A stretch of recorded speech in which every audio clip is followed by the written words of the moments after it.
I found out who sabotaged my project during the quarterly meeting.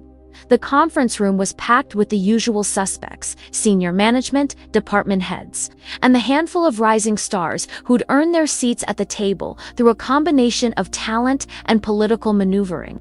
I sat in my assigned chair, 3 seats down from the head of the table, clutching the presentation notes for what should have been my moment of triumph. The Meridian account was supposed to be my breakthrough, 6 months of 18-hour days, weekend research sessions, and carefully cultivated client relationships that had culminated in a $12 million contract. The biggest deal in our company's history, and my ticket to the senior partnership I'd been chasing for 5 years. Instead, I was sitting in a room full of colleagues who thought I was incompetent. As you can see from the quarterly reports, CEO Margaret Walsh was saying, her voice carrying the disappointed tone of someone delivering bad news. The Meridian project has been ... challenging.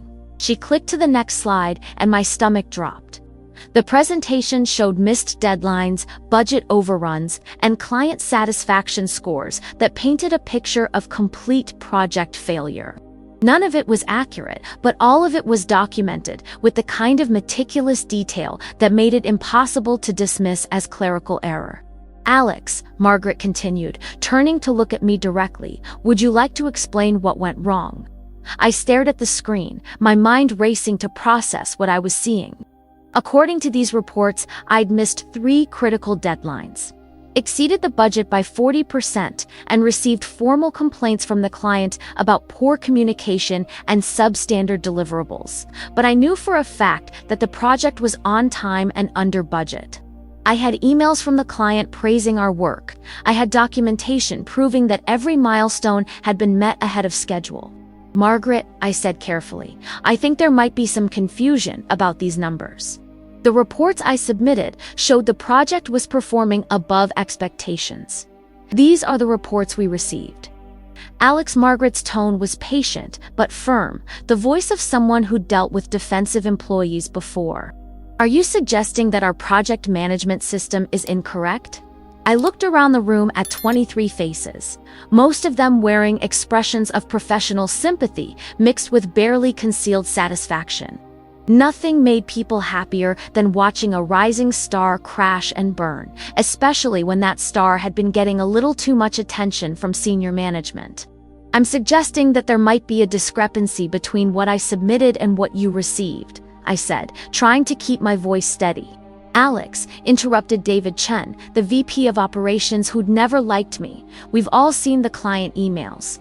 Meridian is threatening to terminate the contract unless we make immediate improvements. What client emails? David pulled out his phone and began reading. The project team's communication has been unprofessional and inconsistent. Deadlines are being missed without explanation. We're beginning to question whether your company has the capability to deliver what was promised. I felt the blood drain from my face. David, I've never seen that email. When was it sent? 3 days ago. To Margaret, myself, and the entire senior management team. But I'm the primary client contact. Why wouldn't I have been copied? Perhaps, said Jennifer Walsh, Margaret's daughter and the company's director of client relations, because the client has lost confidence in your ability to manage the relationship. Jennifer's voice carried a note of satisfaction that made me look at her more carefully.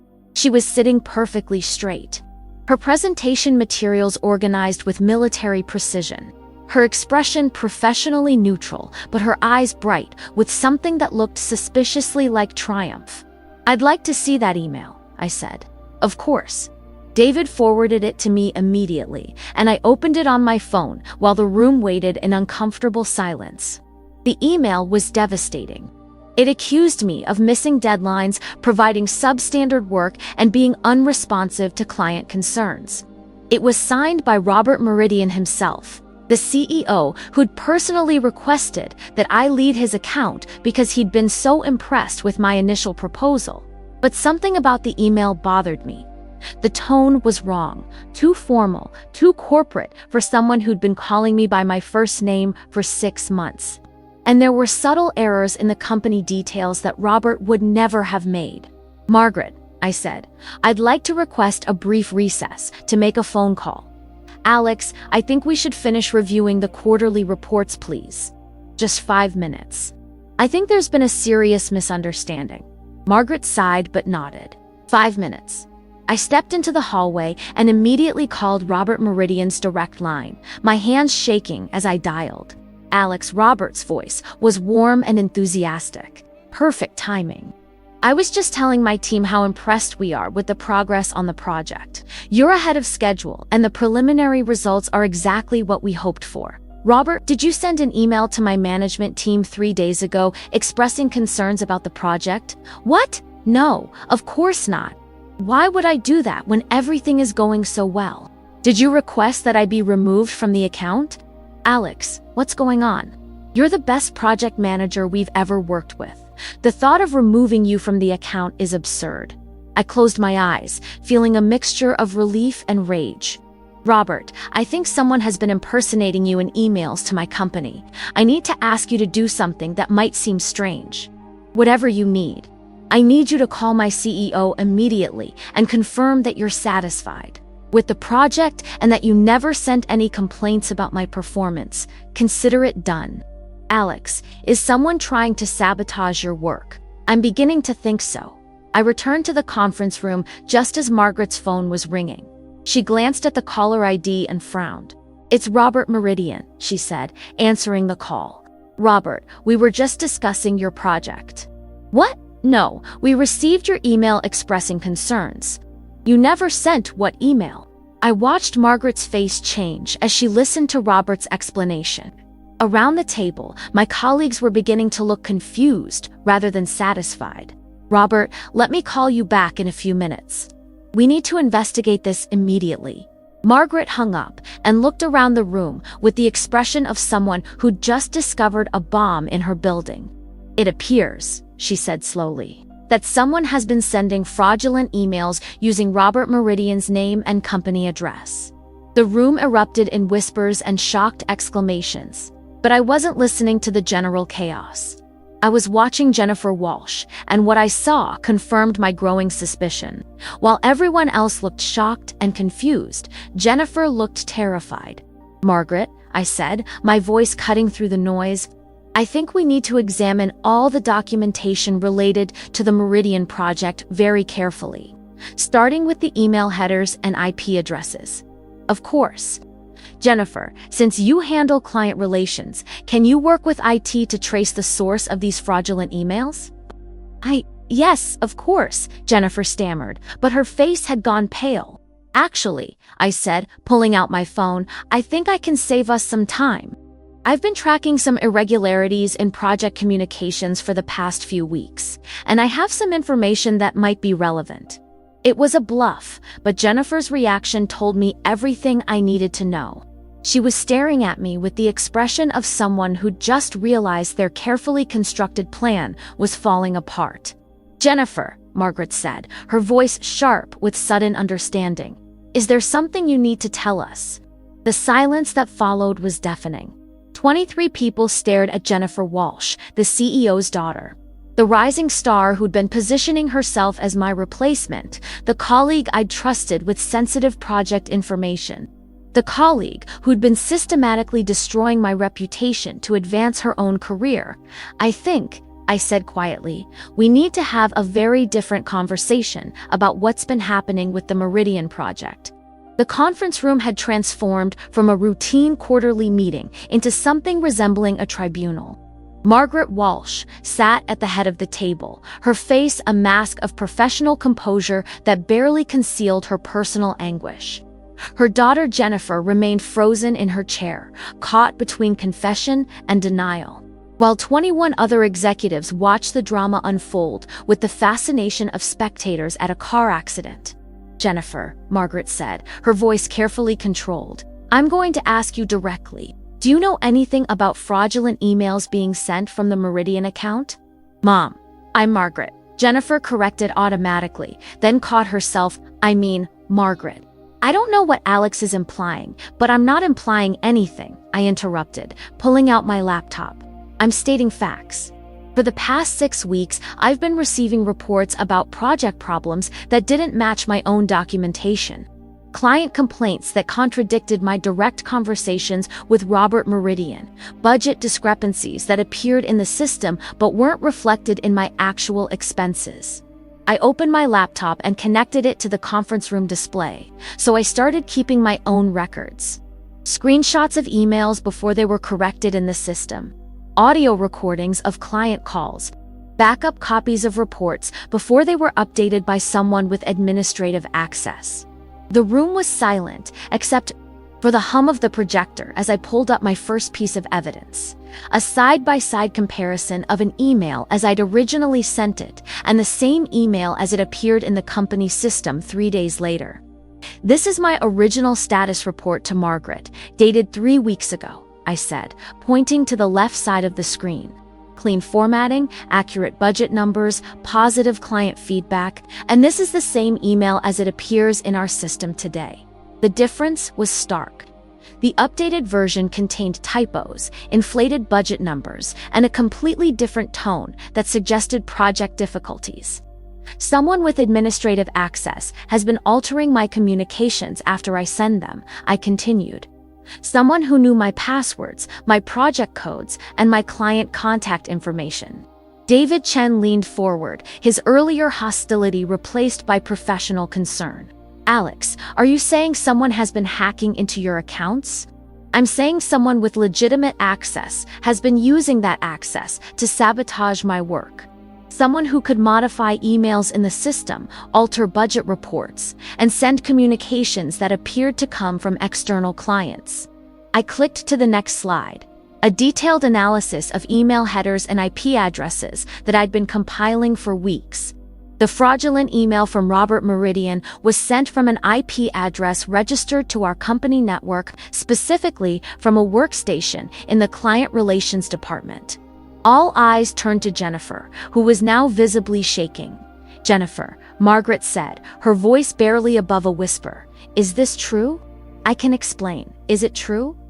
Jennifer's composure finally cracked. "Yes, but you don't understand the pressure I've been under. Alex was getting all the high-profile accounts, all the recognition, all the opportunities for advancement. I've been working here for 3 years, and I'm still stuck handling routine client maintenance while Alex gets to work on million-dollar deals." The admission hit the room like a physical blow. Margaret closed her eyes, probably processing the fact that her own daughter had been systematically undermining a colleague's career. "So you decided to destroy Alex's reputation to advance your own?" David asked, his voice incredulous. "I decided to level the playing field," Jennifer shot back, some of her defiance returning. "Alex isn't the only talented person in this company, but you'd never know it from the way management treats her. I have an MBA from Wharton. I have 5 years of client relations experience. But I'm invisible because Alex gets all the attention." "Jennifer," I said quietly, "I recommended you for the Patterson account last month. I suggested you for the leadership development program. I've been trying to help you advance your career. Help me." Jennifer's voice rose with anger and frustration. "Alex, you've been patronizing me for months, offering me the scraps from your table while you take credit for everything important that happens in this company. That's not true, isn't it? When was the last time you included me in a client presentation? When was the last time you recommended me for anything that wasn't a consolation prize?" I stared at Jennifer, realizing that she'd interpreted my attempts at mentorship as condescension, my efforts to share opportunities as tokenism. "Jennifer," Margaret said, "regardless of your feelings about career advancement, what you've done is fraud.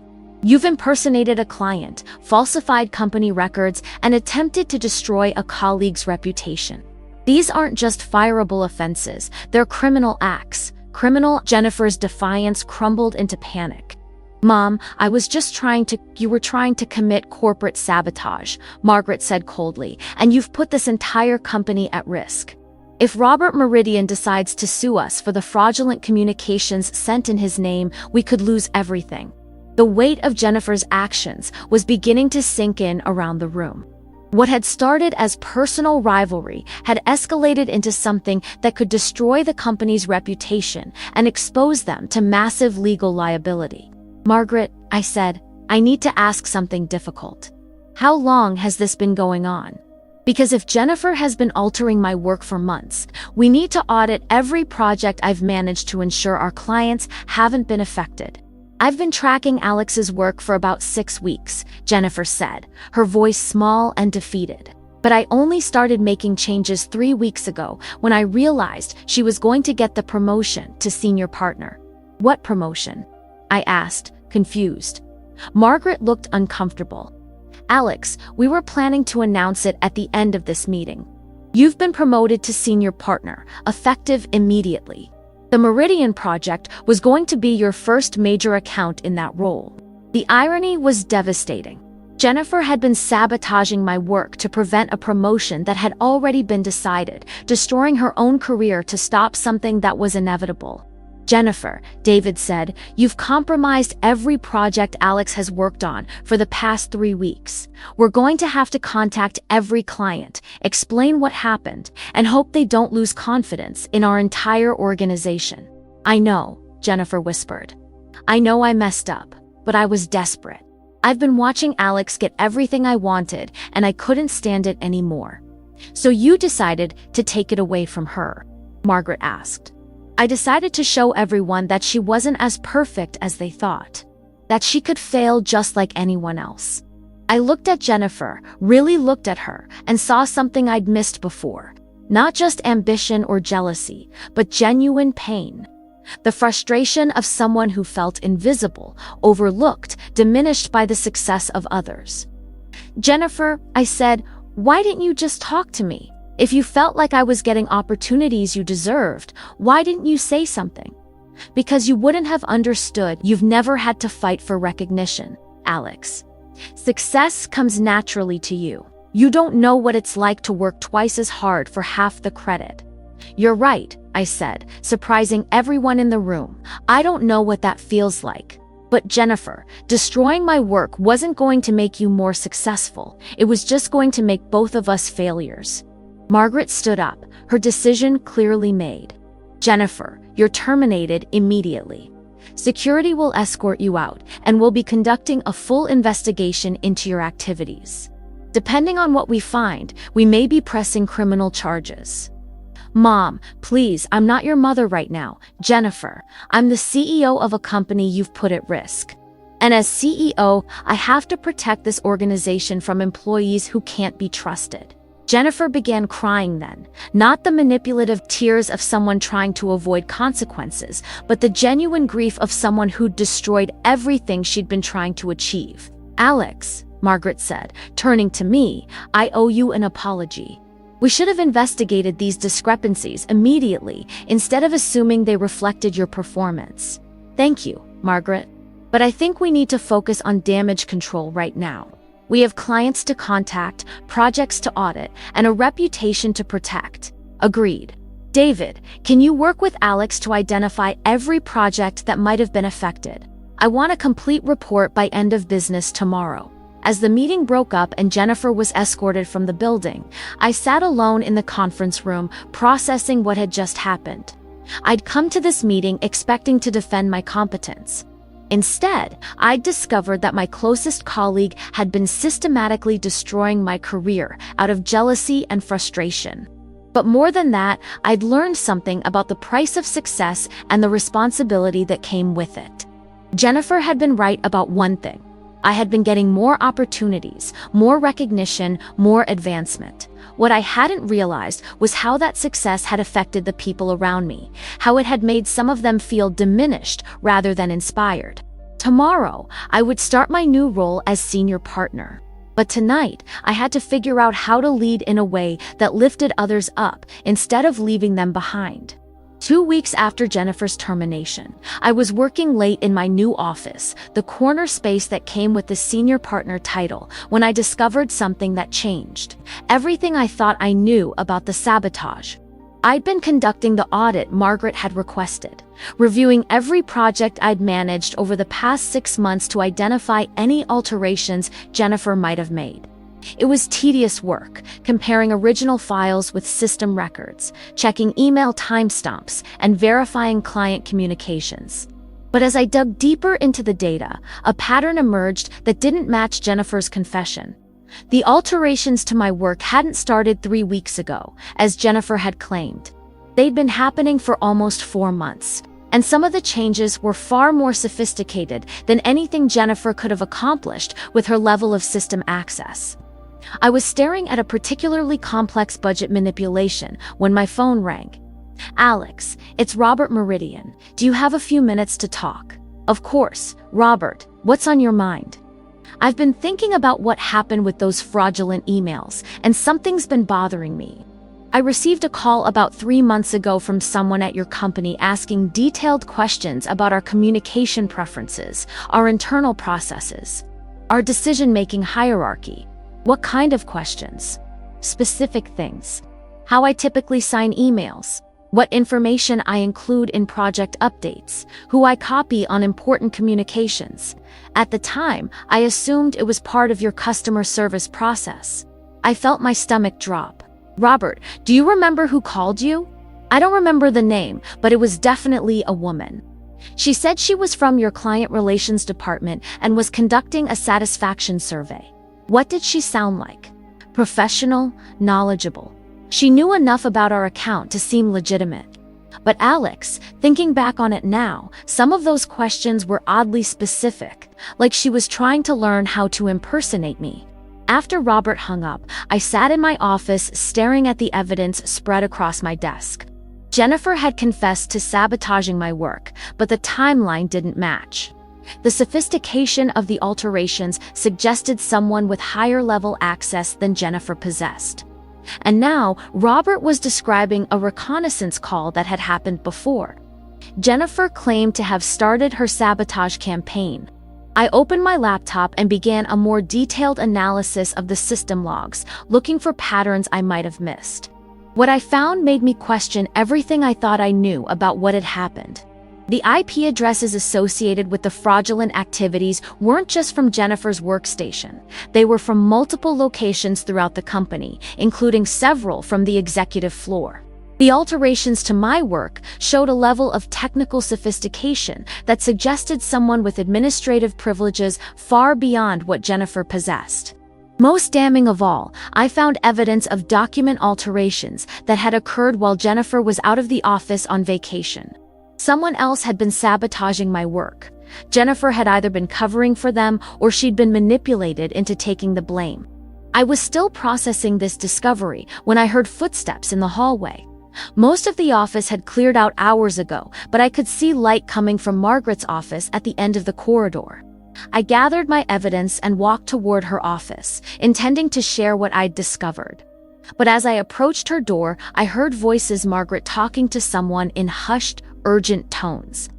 "Can't let this investigation go any further. If Alex discovers the truth about the system access, everything will unravel."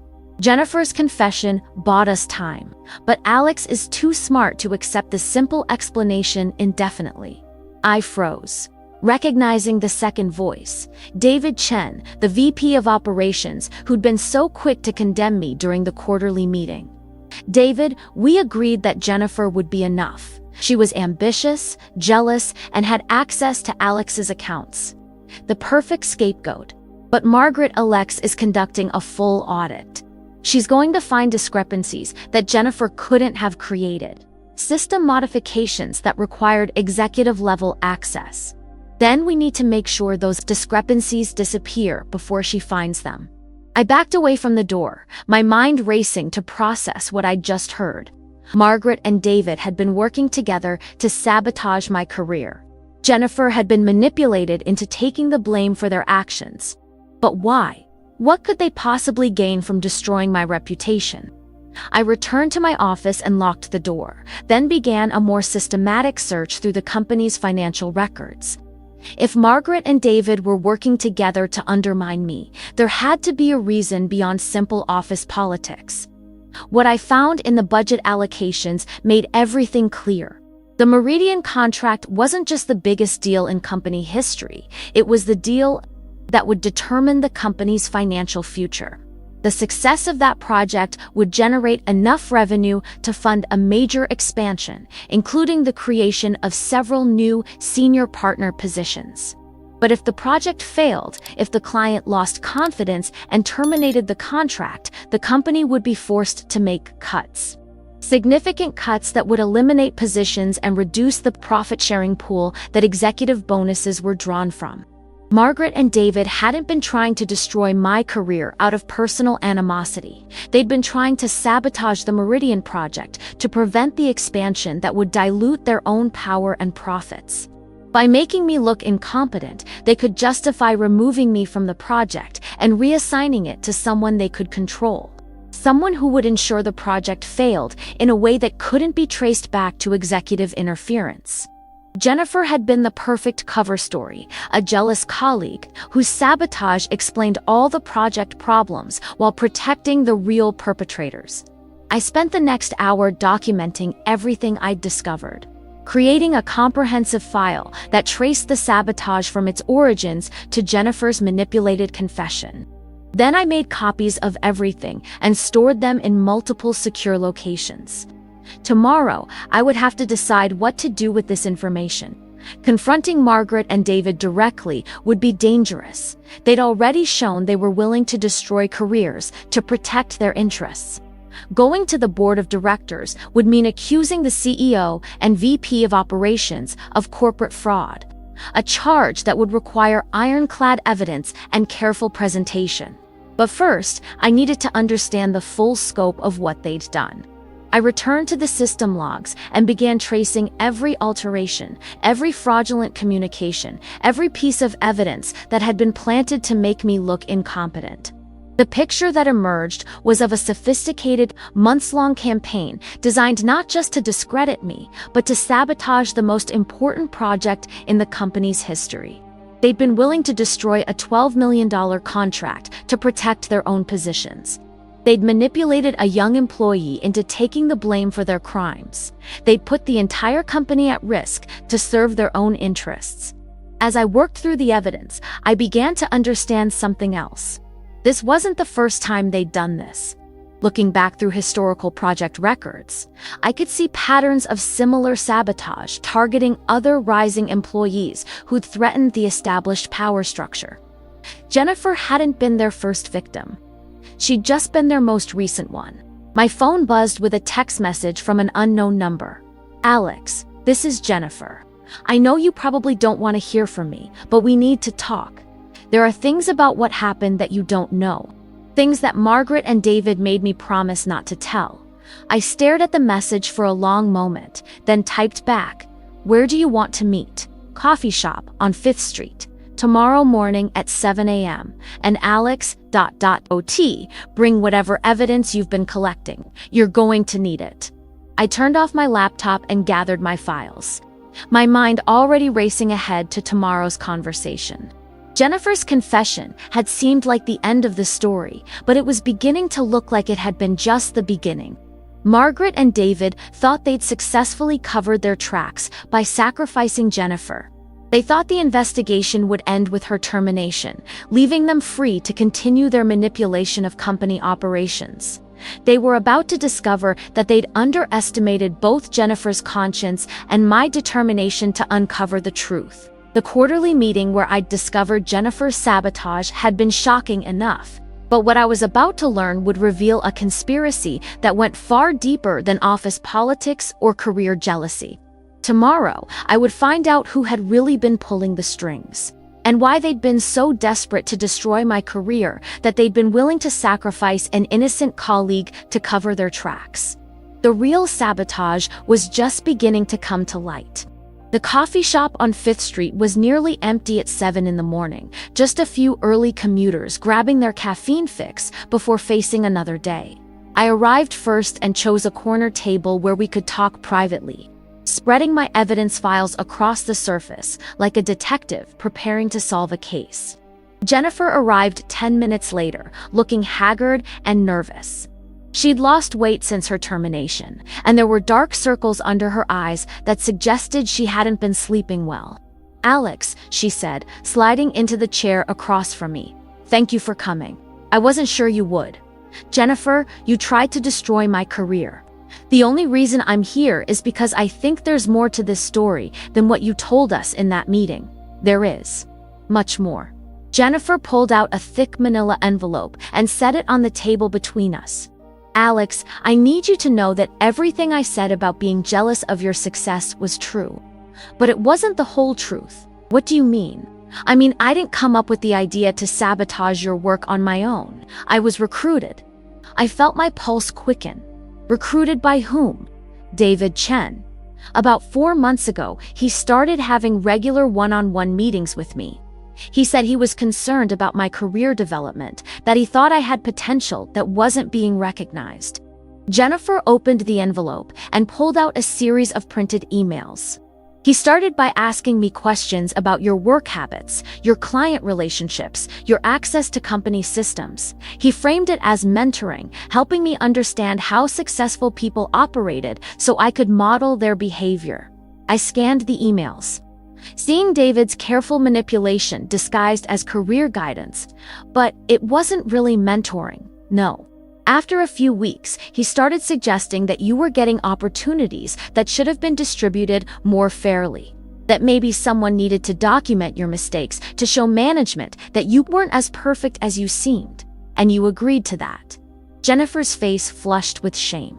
"At first, I just agreed to pay closer attention to your work, to note any problems or inefficiencies. But Alex, I swear I never found any real issues. Your work was always excellent." "So what changed?" "David started providing me with evidence of problems. Screenshots of budget overruns, copies of client complaints, documentation of missed deadlines. He said you were covering up your mistakes and that someone needed to expose the truth." I pulled out my own evidence files and compared them with Jennifer's emails. The pattern was clear. David had been feeding Jennifer falsified information, manipulating her into believing that I was incompetent and deceptive. "Jennifer, did you ever verify this evidence independently?" "I tried to, but David said that would tip you off, that we were investigating. He convinced me that discretion was essential, that confronting you directly would just give you a chance to cover up more problems. So you trusted his version of events." "I trusted someone I thought was trying to help me succeed. Alex, David made me feel like I was part of something important, like I was finally being recognized for my potential." I studied Jennifer's face, seeing the genuine regret and confusion there. She'd been manipulated by someone she'd trusted, used as a weapon against a colleague she'd been conditioned to resent. "Jennifer, what about the system alterations? The fraudulent emails? Did David teach you how to do those things?" "Some of them, but Alex, most of the technical work was done by someone else. David would give me specific instructions about what to change and when, but the actual modifications were made by someone with higher level access who I don't know for certain, but David always seemed to know exactly when the changes had been made, as if he was coordinating with someone else." I pulled out the system logs I'd analyzed, showing Jennifer the IP addresses and timestamps that had led me to question her confession. "Jennifer, look at this. Some of these alterations were made from Margaret's office computer." Jennifer's eyes widened as she studied the data. "Alex, I never had access to Margaret's office, and some of these timestamps, I was out of town that week for my sister's wedding. So someone else was making changes and letting you take the credit, or letting me take the blame." Jennifer's voice was small and bitter. "Alex, I think I was set up from the beginning. David never intended for me to succeed. He intended for me to be caught." I leaned back in my chair, processing the implications. "Jennifer, think about the timing. When did David first approach you about mentoring?" "About 4 months ago. Right after the Meridian contract was signed." "And when did you start making actual changes to my work?" 3 weeks before the quarterly meeting, David said it was time to document the pattern so management would take our concerns seriously. The timeline was damning. David had spent months grooming Jennifer to be his fall guy, then activated her just in time to sabotage the quarterly presentation where my promotion was supposed to be announced. Jennifer, I need to ask you something difficult. Do you think Margaret knew about David's plan? I'm not sure. But Alex, there's something else you need to know. The night before the quarterly meeting, David called me at home. He said there had been a change of plans, that I needed to be prepared to take full responsibility if the investigation went deeper than expected. He told you to confess. He told me that if anyone started asking about system access or technical capabilities beyond what I possessed, I should admit to everything and emphasize my personal motivations. He said it would be better for everyone if the investigation ended quickly. I pulled out my phone and showed Jennifer the text I'd received from Robert Meridian about the reconnaissance call. Jennifer, did you ever call Robert Meridian to ask about his communication preferences? No, never. I've never spoken to any of your clients directly. Then someone else made that call. Someone who was gathering information to impersonate him more effectively. Jennifer stared at the evidence spread across our table, her face pale with the realization of how thoroughly she'd been manipulated. Alex, they used me. David, and whoever he was working with, they used me to sabotage your career and then threw me away when they needed a scapegoat. Yes, they did. But Jennifer, you also made choices. You chose to believe David's version of events without verifying them. You chose to act on jealousy and resentment instead of addressing your concerns directly. I know, and I'm sorry. Alex, I'm so sorry for what I did to you, even if I was being manipulated. I should have been stronger, smarter, more skeptical. I looked at this young woman who'd been used as a weapon against me, who'd destroyed her own career in service of someone else's agenda, and I felt something unexpected. Compassion. Jennifer, what are you going to do now? I don't know. I've been blacklisted from every major firm in the city. David made sure that word got out about my corporate sabotage conviction. No one will hire me. What if I told you there might be a way to fix this? To expose what really happened and clear your name? What do you mean? I gathered my evidence files and Jennifer's emails, creating a comprehensive picture of the conspiracy that had targeted both of us. I mean, David and Margaret made a mistake when they decided to use you as their scapegoat. They assumed you'd disappear quietly and never questioned the narrative they'd constructed. They didn't count on your conscience or my determination to understand what really happened. But Alex, even if we can prove that I was manipulated, I still participated in sabotaging your work. I still made those changes, sent those emails, participated in that deception. Yes, you did. But you did it as a victim of manipulation, not as the mastermind of a conspiracy. There's a difference, Jennifer, and that difference matters. What are you proposing? I'm proposing that we work together to expose the real conspiracy. That we gather enough evidence to prove David and Margaret orchestrated this entire scheme, and that you were as much a victim as I was. Jennifer stared at me with something approaching hope. Why would you help me, after everything I did to you? Because justice isn't just about punishing the guilty, Jennifer, it's about protecting the innocent. And despite your mistakes, you were manipulated by people who should have known better. What would you need from me? Everything. Every email from David, every instruction he gave you, every piece of evidence he provided. I need you to help me trace the conspiracy back to its source. Jennifer nodded slowly.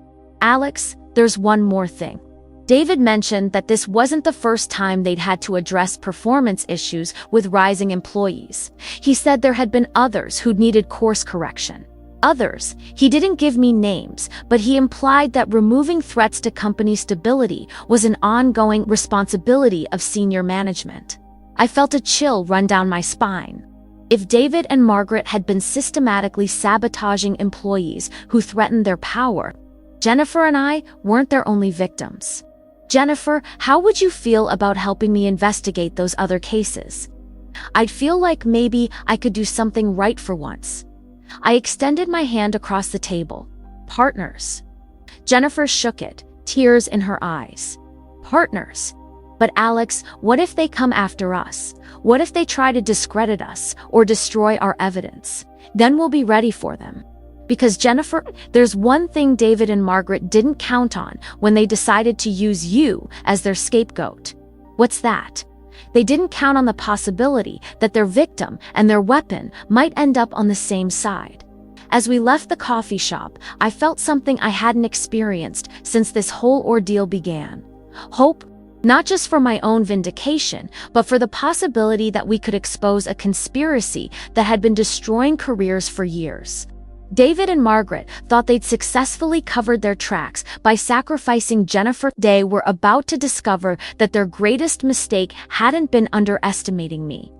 It had been underestimating the power of two women who'd been wronged and were determined to make it right. 3 months later, I stood in the same conference room where I'd discovered Jennifer's supposed sabotage, but this time the dynamics were completely different. The quarterly meeting had been replaced by an emergency board session. And instead of defending my competence, I was presenting evidence of the most sophisticated corporate conspiracy in the company's history.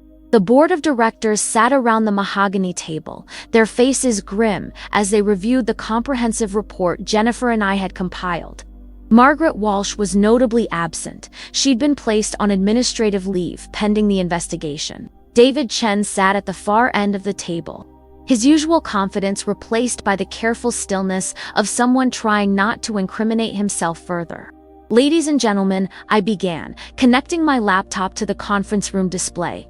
What you're about to see represents 4 months of systematic corporate sabotage designed to protect entrenched interests at the expense of company growth and employee welfare. I clicked to the first slide. A timeline showing the correlation between successful employee performance and subsequent performance issues that had led to demotions or terminations over the past 3 years. We've identified 7 cases where rising employees were systematically undermined through falsified documentation, manipulated performance reviews, and coordinated reputation destruction. In each case, the sabotage began shortly after the employee achieved a significant success that threatened to disrupt existing power structures. Board Chair Robert Harrison leaned forward, his expression troubled. "Alex, these are serious allegations. Do you have concrete evidence to support them?" "We have extensive evidence." I clicked to the next slide, showing the technical analysis that had taken Jennifer and me weeks to compile. System logs proving that executive-level access was used to alter employee records. Email metadata showing coordination between Margaret Walsh and David Chen. Financial records demonstrating how the sabotage served their economic interests. Jennifer, who was sitting beside me as a consulting witness, added quietly, "We also have testimony from 3 other employees who were approached by David Chen with offers of mentoring that followed the same pattern used to manipulate me." David finally spoke, his voice carefully controlled. "These allegations are based on circumstantial evidence and the testimony of a disgruntled former employee who's already admitted to corporate sabotage." "Actually," I replied, pulling out a thick folder, "they're based on this." I opened the folder to reveal printed copies of emails between David and Margaret, discussing their talent management strategy in terms that made their intentions unmistakably clear.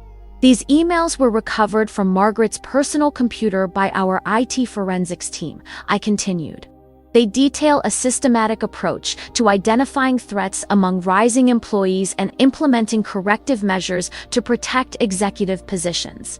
I read from one of the emails. "David, the Rodriguez situation is becoming urgent. Her success with Meridian is generating too much board attention. We need to implement the standard protocol before her next performance review." The room was silent, except for the sound of board members turning pages as they reviewed the evidence.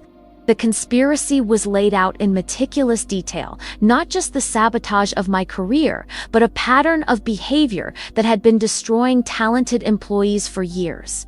The financial impact, I continued, extends far beyond individual careers. By sabotaging high-performing employees and their projects, Margaret and David have cost this company an estimated $40 million in lost revenue over 3 years. Board member Patricia Williams looked up from her copy of the report. "Alex, what's your recommendation for how we should proceed?" "Full termination of both Margaret Walsh and David Chen, with referral to law enforcement for criminal investigation." complete audit of all personnel decisions made over the past 3 years, and implementation of new oversight procedures to prevent this kind of systematic abuse from happening again. And what about Jennifer Walsh? Robert Harrison asked. She did participate in the sabotage, regardless of the manipulation involved. Jennifer stood up, her voice steady despite the obvious nervousness. Mr. Harrison, I take full responsibility for my actions. I was manipulated, but I still made the choice to participate in sabotaging Alex's work. I'm prepared to face whatever consequences the board deems appropriate. However, I interjected, I'd like to recommend that Jennifer be offered a position with our company as a consultant on corporate ethics and fraud prevention. Her experience as both victim and participant gives her unique insight into how these conspiracies develop and how they can be prevented. The board deliberated for 2 hours while Jennifer and I waited in my office. Both of us exhausted from months of investigation, but relieved that the truth was finally being heard. When we were called back to the conference room, Robert Harrison's expression was resolute. The board has voted unanimously to terminate Margaret Walsh and David Chen immediately. We're also referring this matter to both law enforcement and the State Bar Association for investigation of potential criminal charges.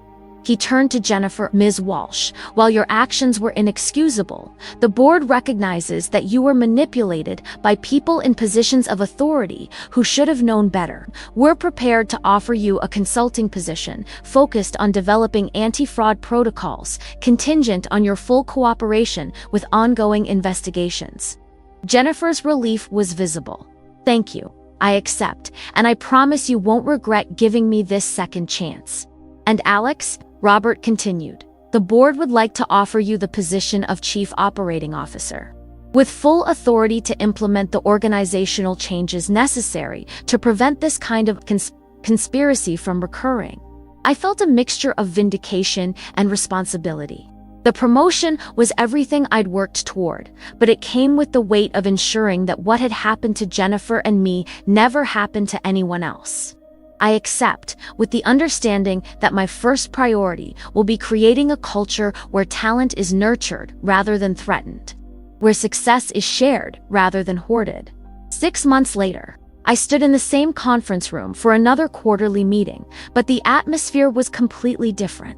The table was filled with employees who'd been promoted based on merit rather than politics, including several people who'd been previously marginalized by the old power structure. Jennifer sat at the table as our director of corporate ethics.